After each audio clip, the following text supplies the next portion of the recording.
Hello, everybody, and welcome to Nova Scotia North podcast. It focuses on leagues, athletes, sports organizations in the Northern Nova Scotia area. My name is Dan Hobson, and our guest right now is a player with the Truro Intermediate Bearcats. That's right, after a 3 year hiatus, they are back in the Nova Scotia Intermediate Baseball League.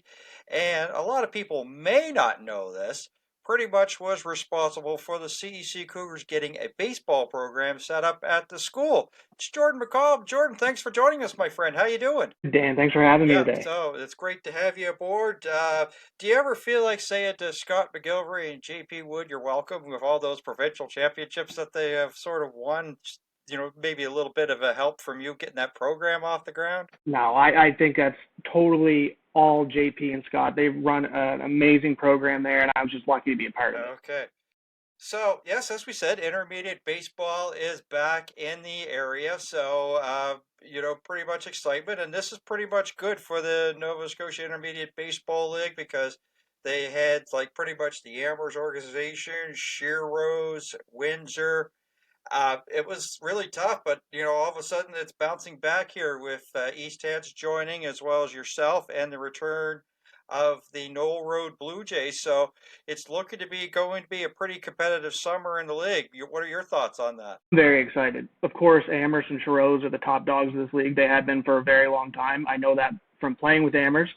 Nothing but respect to those guys, but I'm excited to see how our team does and how the new team does, because I think it's going to be a real dogfight. Yeah, so of course, in the next coming days, in the next few days, you're going to be naming the roster. I know a little bit, but I'm not going to let the cat out of the bag. I'll leave that up to you guys to do that.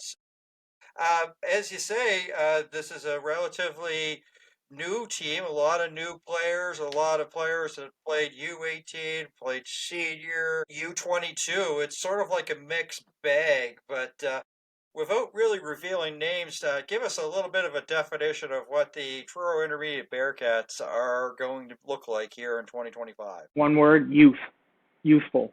We have tons of young talent, and I'm super excited about that. Yeah, it's amazing that at one point that you were the one of the young talents coming up through the system, and now Yeah. here you are, sort of like a mentor to some of these past U18 players and also who've played U22. Do you ever just think about, man, has the time really flown by? Oh, I mean, I was a rookie one day, and here I am a vet next. Yeah.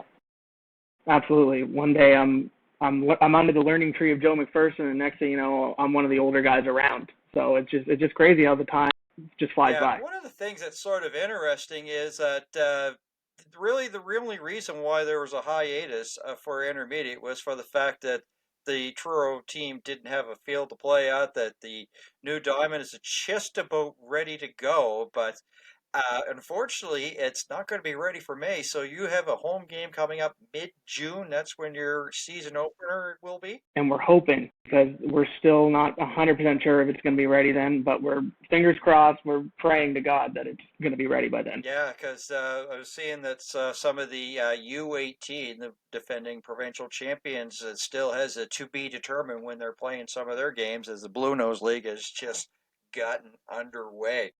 So let's talk about the commitment. With intermediate baseball, you pretty much play over the weekend. So it's a Saturdays and Sundays type thing. So usually that could be time with family and everything. So I guess how understanding is your family allowing you to do what you love over the weekend? It's great. They just want me to be around the ball field. My family has always been supportive of that. It's been the biggest thing in our family has been baseball. My grandfather was on the board for the senior team for years. We were on fielding. My grandmother never missed a game. So it's just normal life being in a ball field. Yeah, so getting this off the ground after 3 years of a hiatus. So how has it been for fundraising, sponsorship, in terms of also even like getting some players? Because with this Truro area, like a lot of these guys that play intermediate are sort of like in the post-secondary. That's some of them around that young age and maybe a little bit older sort of thing with post-secondary education only being the NSCC and DAL EC, has it made it hard to really get a bunch of guys committed to play this year? Entirely. There's a couple guys that have been away for school and that can only make games and not practices, but that's totally fine. I understand school's important, but most of the guys are homegrown. They're working here, and they're just ready to play baseball. Yeah, so as you said, it's looking to be like you've been a first baseman. It's looking to be a pretty battle there. So to play first base, because you have some players that have had some experience playing that position. So you, they're giving you a run for your money to play first base for the team, don't you think? Well, I don't want to break the news, but I will not be playing first base this year. I'm going to be coaching, and I might pinch hit. The young guys are taking the reins. That is their positions.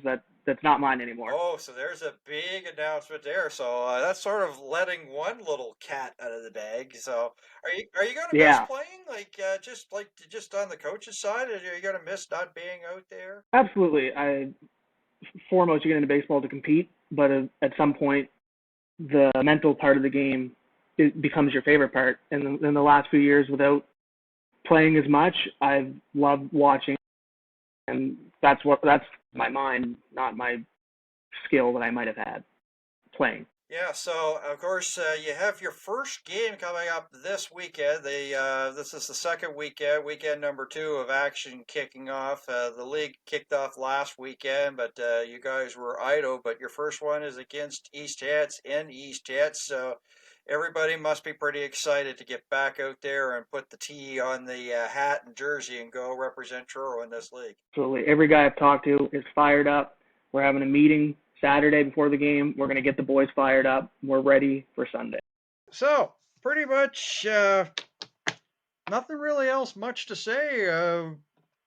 Basically, if people are in the Truro area, as I said, this is your chance to say when your first home game is. You can let everybody know when it is.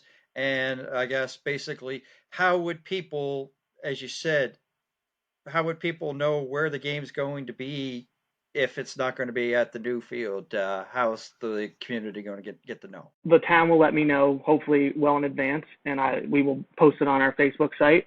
And if the field's ready, it'll be June 15th, right behind Belly Up. Brand new field. Come see it. It's a beauty.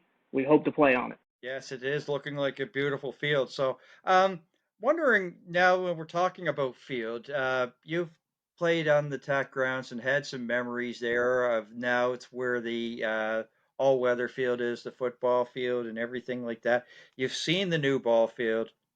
Um, how happy are you to be, I guess in your role now, coaching on that new field, and maybe tell us some of your memories that you had at the old Diamond. Very excited for the new field because it's a baseball field. It's just for baseball. It's made for baseball teams, and that's great. The TAC was great. It had its disadvantages with the track there, but I'll always remember. It's probably a bad memory for Truro fans, but my memories as a kid was seeing Darren Doucette hit absolute tanks off the park out in center field. But I seen also some good Truro teams out there win a lot of ball games, so that's what I'll remember the most, being with my grandparents. Yeah, your first hit actually in the senior baseball league, it was a single to the left field. You took it the opposite way. I remember that as well. Do you remember that one? I do remember that because that's my specialty, going the other way. I can never pull the ball, just up the middle or the other way. That was against Kentville, I think. Yeah, I believe it was. Well, that was really good memory because I couldn't remember what team it was, but it did that. So, okay, well, I know that you've had a long day at work, and I appreciate you coming on here, especially with short notice to, talk about it. As you say, Truro Intermediate Baseball is back, and you're all excited, and you're looking to, maybe give the Amherst A's a little bit of a run in the league there for top spot. We'd love to. We're coming for them. Okay. Jordan McCallum, thanks for this. Best of luck, and I'll see you at the ballpark, my friend. Thanks, Dan Hobson. Always appreciate it. Jordan McCallum is going to be a coach for the Truro Intermediate Bearcats. Intermediate baseball is making its return to the Truro area, and they will have a home game in mid-June. And as he said, watch the socials like the Facebook and find out where that game would be if it's not going to be at the new field, as they're still doing that. So for Jordan, my name is Dan Hudson. Thank you for tuning in to Nova Scotia North Podcast, and we will talk to you next time.